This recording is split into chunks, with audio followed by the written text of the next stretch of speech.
നമസ്കാരം. Multi state cooperative സൊസൈറ്റിയുടെ പേരിൽ ഉയർന്ന പലിശ വാഗ്ദാനം ചെയ്ത പണം തട്ടിയ കേസിൽ ഫാംഫെഡ് മേധാവികൾ അറസ്റ്റിൽ.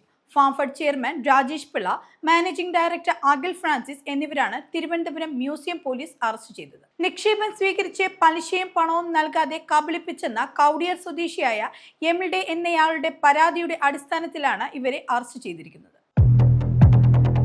അറബിക്കടലിൽ മുങ്ങിയ MSC എൽസ 3 എന്ന കപ്പലിന്റേതെന്ന് കരുതുന്ന കൂടുതൽ കണ്ടെയ്നറുകൾ കേരള തീരത്തേക്ക് അടുക്കുന്നു.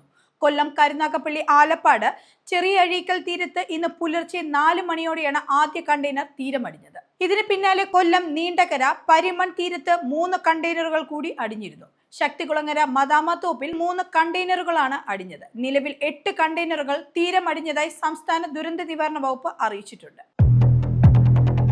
നിലമ്പൂർ നിയമസഭാ മണ്ഡലം ഉപതെരഞ്ഞെടുപ്പിന്റെ പുതുക്കിയ അന്തിമ വോട്ടർ പട്ടിക പ്രസിദ്ധീകരിച്ചു. പുതുക്കിയ പട്ടിക അനുസരിച്ച് മണ്ഡലത്തിലെ ആകെ വോട്ടർമാരുടെ എണ്ണം 2,32,384 ആണ്. 1,13,486 പുരുഷ വോട്ടർമാരും 1,18,889 സ്ത്രീ വോട്ടർമാരും 9 ട്രാൻസ്ജെൻഡർമാരുമാണ് ഉള്ളത്.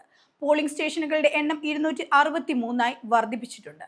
എല്ലാവർക്കും എളുപ്പത്തിൽ വോട്ട് ചെയ്യാൻ സൗകര്യമൊരുക്കുന്നതിനായി 59 പുതിയ പോളിംഗ് സ്റ്റേഷനുകളും ആരംഭിച്ചു. മണ്ഡലത്തിലെ ലിംഗാനുപാതം 1000 പുരുഷന്മാർക്ക് 1048 സ്ത്രീകൾ എന്നതാണ്. അന്തിമ പട്ടികയിൽ 374 പ്രവാസി വോട്ടർമാരും ഉൾപ്പെട്ടിട്ടുണ്ട്. താമരശ്ശേരി കോടഞ്ചേരിയിൽ സഹോദരങ്ങളായ 2 കുട്ടികൾ ഷോക്കേറ്റ് മരിച്ചു. കുന്നേൽ ബിജു ഷീബ ദമ്പതികളുടെ മക്കളായ 13 വയസ്സുള്ള നിതിൻ ബിജു, 11 വയസ്സുള്ള ഐബിൻ ബിജു എന്നിവരാണ് മരിച്ചത്. വൈദ്യുതി ലൈൻ പൊട്ടി തോട്ടിലേക്ക് വീണതിൽ നിന്ന് ഷോക്കേറ്റാണ് അപകടം ഉണ്ടായത്. ഞായറാഴ്ച വൈകിട്ടാണ് സംഭവം. തോട്ടിൽ മീൻ പിടിക്കുന്നതിനിടയിൽ ശക്തമായ കാറ്റിൽ വലിയ മരം ഇലക്ട്രിക് പോസ്റ്റിലേക്ക് മറിഞ്ഞു വീഴുകയായിരുന്നു. ഇതിനെ തുടർന്ന് വൈദ്യുതി ലൈൻ പൊട്ടി തോട്ടിലേക്ക് വീഴുകയും അതിൽ നിന്ന് കുട്ടികൾക്ക് ഷോക്ക് ഏൽക്കുകയുമായിരുന്നു. സംസ്ഥാനത്തെ വിവിധ ജില്ലകളിൽ മഴ ശക്തമായ സാഹചര്യത്തിൽ ജാഗ്രതാ നിർദ്ദേശവുമായി ദുരന്ത നിവാരണ അതോറിറ്റി. കോഴിക്കോട് ജില്ലയിലെ കോരപ്പുഴ, പത്തനംതിട്ട ജില്ലയിലെ മണിമല, തിരുവനന്തപുരം ജില്ലയിലെ വാമനപുരം, വയനാട് ജില്ലയിലെ കബനി എന്നീ നദികളിൽ ഓറഞ്ച്, മഞ്ഞ അലേർട്ടുകൾ നിലനിൽക്കുന്നതിനാൽ നദിക്കരയിലുള്ളവർ ജാഗ്രത പാലിക്കണമെന്നാണ് നിർദ്ദേശം.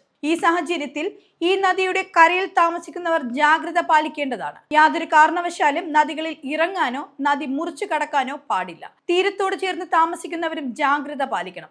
അധികൃതരുടെ നിർദ്ദേശാനുസരണം പ്രളയ സാധ്യതയുള്ള ഇടങ്ങളിൽ നിന്ന് മാറി താമസിക്കാൻ തയ്യാറാവണമെന്നും ദുരന്ത നിവാരണ അതോറിറ്റി നിർദ്ദേശിച്ചിട്ടുണ്ട്.